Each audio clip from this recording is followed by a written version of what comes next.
Zen, thanks for joining us again, as usual. And now it seems that Meghan Markle has convinced her husband to leave the royal family, and they want to lead an independent life and spend more. People are referring to this as Megxit. I know we're going to get into the Academy Awards. Meghan Markle was an actress here on the show Suits. Not the most highly acclaimed show, but still a good show. But what's happening here? How does a woman destroy thousands of years of aristocracy by dragging her husband out of the royal family? You make a good point. A couple of really good points. Meghan Markle is literally dragging him out. I don't have anything against her. I think she's a talented actor.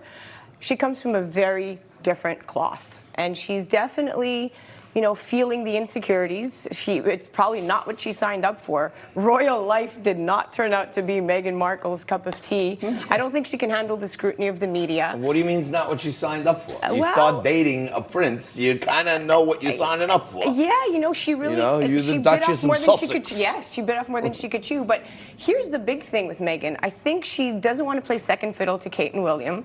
I think she really wants global recognition, and she wants to do it her way. She's dragging him back to Canada. Remember, she's not leaving. She's a modern-day Yoko Ono. Right, but she's keeping it under Canada. There's a lot of memes going around that, you know, she's like Yoko when she broke up the Beatles. Frankie Boy's over there in the Frank zone. I know he's been all over this Megxit stuff. Yeah, you raised such a great point, Zen, in mentioning that they're not going to the United States or to France, or they're staying within the Commonwealth that recognizes her mother-in-law or grandmother-in-law as the sovereign. Queen Elizabeth's face is on the money all over Canada. Now, you lived in Canada for a time, and you're an actress. You come from a unique perspective here. There's been a lot of talk that somehow the antipathy towards Meghan Markle is racially motivated. Can you explain to us what that theory is, and do you think there's anything to that? You know, everyone's going to flip it as racially motivated because this is the world we live in. But ultimately, I think personally that Meghan Markle is reacting in many different ways. She could be reacting postpartum as a mom. You know, reactions of a mom are very different. And right now she might be feeling like she wants to, you know, take her 8-month-old away from this. She doesn't want a repetition of what happened with Princess Diana. And I think in many respects, Harry is supporting her. But they're not saying they're leaving, you know, they're leaving entirely as royals. They're saying, we're going to Canada, where the Queen obviously is still, you know, reigning over them and funding them. So it's not like they're going to a place where they're completely cutting ties. My question is, if you want to be a royal, you're either in or you're out. So if you're out, go back to California, where you know, where that's your hometown. Well, supposedly Canada's a safe space for her. They don't want to move back to LA until Trump's not president anymore. Good luck with that one. Right. You'll be in Canada for a while. Pop up a Mosley Golden or a St. Pauli girl. Talking about, you know, racially motivated, and I don't know that this has anything to do with race, me personally, but I know you were quite aggravated about, you know, women being eliminated from all of the major categories in the Academy Awards, and the director is typically mainly in the director category. So disappointing. I mean, look, female filmmakers continue to be snubbed across the board. Golden Globes did it, BAFTA, and now the Oscars. I mean, when is enough? So my question right now is, in Best Director, right? Not a single woman. How could Greta Gerwig's Little Women not even make the cut?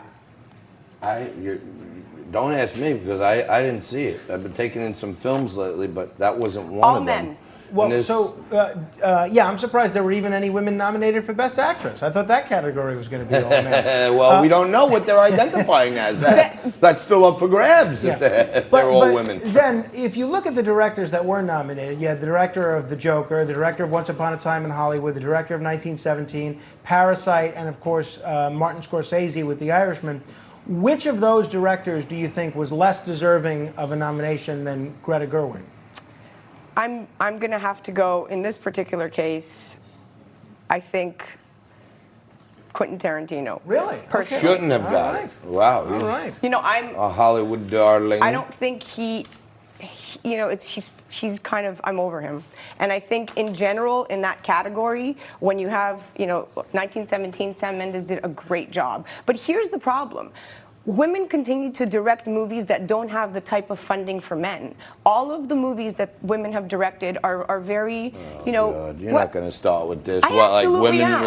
You saw the studios. The studios don't spend enough money on women-directed films. They Is that won't what you're take those saying? chances. Absolutely. Really? So you think that the studios are intentionally not spending as much money on women-directed films to help eliminate them from not to help consideration eliminate them. as I think director? they're not doing it because women still are battling a very, very unique, position in the industry where they're not going to be given those kinds of budgets. So let's take a look. Let's take a look. When they announced the Academy Award nominations, even one of the hosts of the show was announcing was not happy about it. Academy nominates The Irishman, Martin Scorsese. Joker, Todd Phillips. 1917, Sam Mendes. Once Upon a Time in Hollywood, Quentin Tarantino. And Parasite, Bong Joon-ho. Nice. I did it. Thank you so much. Congratulations to those men. And finally, the host was not happy, it seemed, at least to me and others who were watching, because it was a viral moment. But I want to switch gears once again, because for Women Wednesday, I like to get the women's perspective on things. Harvey Weinstein trial is underway here in New York. We've had a bunch of different legal opinions on what's happening. We got my brother, the man on the street. He's over there by the courthouse every day trying to scoop up some information. Many people think he may be even acquitted because some of these cases are so old that the evidence is stale and the story may be stale. What do you think should happen with this guy? Well, the only, smart move he made was hiring the defense attorney that he did. I mean, she is an expert. She's from Chicago, and she's one of the most powerful sex crimes defense attorneys, and she has lost, I think, only one trial to date.